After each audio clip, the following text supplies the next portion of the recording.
Hello. Well, here's another video. It took a little bit longer than I expected, but that seems to be the way in Peru. Things unfold in their own time. It's coming to the end of the first year that El Jardín de la Paz Ayahuasca and Master Plant Healing Center has been in formal operation, and something I wanted to talk about today is something that's just becoming increasingly more clear to me, and it is something that we're seeing time and time again with our guests. Ayahuasca will not heal you. Nothing will heal you when you're working in an energetic and vibrational medicine state if you are not on board with your own healing. Consumer culture is so deeply embedded in the Western world that despite many of our best intentions, when we pay for something, it's sort of deeply, subconsciously embedded in our minds that we will get in exchange for what we paid the thing that we want. And in this case, healing or insight. We have guests that come and they truly deeply do want to access healing, but it's so difficult for them to understand that this process is a sacred contract. This is magic. We're talking about plant spirit consciousness. Now, some people might think, okay, that's a theory, or that's an analogy for some biochemistry that hasn't been studied yet, or for explaining things from an indigenous perspective, but actually if you had the scientists, and it's just not the case. It's absolutely not what is happening. And when you come to this medicine, you need to understand that we are working with a different paradigm than the third dimension. Absolutely 100% there is a biochemical and physical element to what's happening, but the dieta, now when I say dieta, I don't mean the food you eat, although that is part of it. I'm talking about la dieta, working with master plants other than ayahuasca, which is a whole set of behaviors. It is a sacred contract enacted through a set of behaviors, activated by the shaman that you work with, This is the work we do. Ayahuasca is just a small part of it. And these plants they're nature spirits. They have their own consciousness. And when you drink them and when you act in this way, you are inviting them into your temple, into your body, so that they can impart, share, heal, interchange with you, your consciousness as a human, to make some pretty radical changes. And ayahuasca works in this function as well. She is a master teacher. She is a grand consciousness, absolutely. If you just come and drink the medicine and wait for things to happen and sort of disregard the regulations and the process as being, sort of old wives' tales or whatever, superstition, you're not going to experience very rarely are people experiencing these grand healings that they expect. Really, these plants are tools and conscious beings that we can interact with that have a lot to teach us. The human body has around 47% the same DNA as plants. They are our relatives. They are like grandparents. They see us like children to be guided and to be taught, but they're not interested in being disrespected, and they can make you very sick. They can be used for black magic. It's a big part of the culture here. All of these things are about your intention and your ability to be mature, to be receptive, to surrender to the light that has been offered to you, to listen to the guidance of the curandero, to the guidance of the facilitators, and to accept whatever happens as being what you need in that moment. Grand expectations don't serve us well in this work. There's another interesting thing where people come and sometimes they expect to feel really good.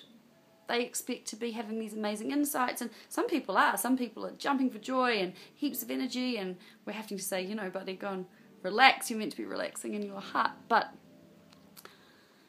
this isn't always the case, you know, when things are coming out, when your energy field is cracked open for days at a time, as with the dieta, this is days and days and days of solitude, of drinking very powerful plants, of stripping back your diet. You know, everything is shifting and being rearranged, and you can feel very tired and confused and emotional and want to leave and want to go see your family.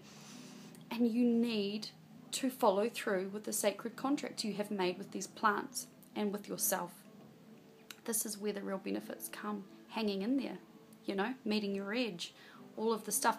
Dieta is a process. An ayahuasca ceremony is also a process, but it's, you know, it's different than taking on 10 days or 14 days. One of the things that curandero that we work with has said to me is that ayahuasca is not even the plant that many of these people need, but it's what they want. So we give it to them if it's not going to hurt them, and it can always teach you a lot and clean you. But there are so many other plants that when we tune in, become sensitive, and work in this way with them, have absolutely incredible power to transform, to teach, to heal, to clean, to restore, to realign, to connect us with harmony in, you know, and there and in here and all the other places that, you know, we want to be united and balanced with in our lives, so that we can get out of our own way and move forwards.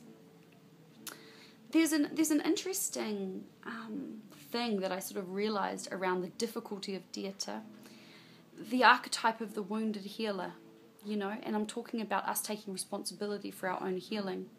Well, the archetype of the wounded healer, this is not to say that all healers must be wounded, but it is an archetype that suggests that when we are backed so far into a corner, when we feel so lonely and so dark, and we do not know where outside of ourselves any help or relief can come from, sometimes we are forced to turn within with full faith and to surrender to something other than our ego and our pain and our suffering. And from this place, there's a kind of a breakthrough, you know. And the process of dieta is almost like it's like stimulating that experience of the wounded healer. It really is. And the shaman is like a doctor and a guide and a very powerful anchor and guardian for this process and this knowledge. At our place, you know, we're there to help you and facilitate as well. But this inner work, this inner exploration is about finding the healer within you, finding your guides, your version of reality, your information, your way, your truth. Not the truth of your will, not the truth that you have to explain to everyone and every 5 minutes say, I've figured it out, I've figured it out. It's about sitting and learning to connect with that in you in an ongoing way as things unfold. You know, this is ancient, I've said it before, this is ancient indigenous wisdom that we're very privileged to have access to. Ayahuasca itself takes 5 years to mature before you can drink it, minimum. Much longer is better. And many of these plants are big trees, they take a long time to drink. This is not something to be taken lightly or to assume that you can pay money for and receive all these things that you want to have. And, you know, I don't mean to sound kind of bitchy, but, you know, it's a gift, a really powerful gift. It's not for everyone. The shamanic path has both light and dark. Spiritual inquiry has both light and dark. Life has light and dark. I think it's really good if all of us can come to terms with that, you know. But we can come to terms with that in our own ways.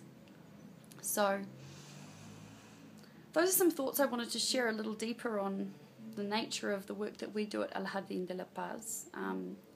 More theoretical than the practical stuff. But, you know, for those of you that are thinking of coming or working with these plants, the dieta it's something very different than drinking a lot of ayahuasca. You know, some people write to us and say, oh, well, this center said I could have 5 ceremonies in 10 days and you only give 4 ceremonies in 10 days, so I'm going to go there and do that. And, you know, free will prevails. More is not necessarily better at all.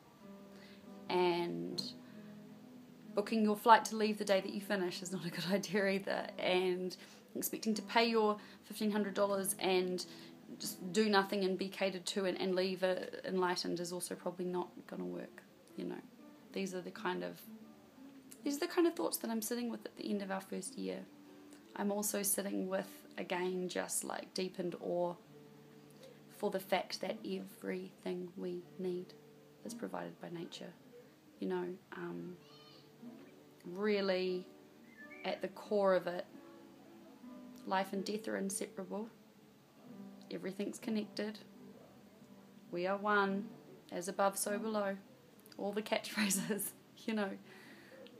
We can know them up here, but it is through practice and inquiry that we come to know them in here through our experience. And that's something that I'm really grateful that I'm having the chance to do and to share and to help other people to do. So, merry non-denominational festive season from me, and I will see you in the new year.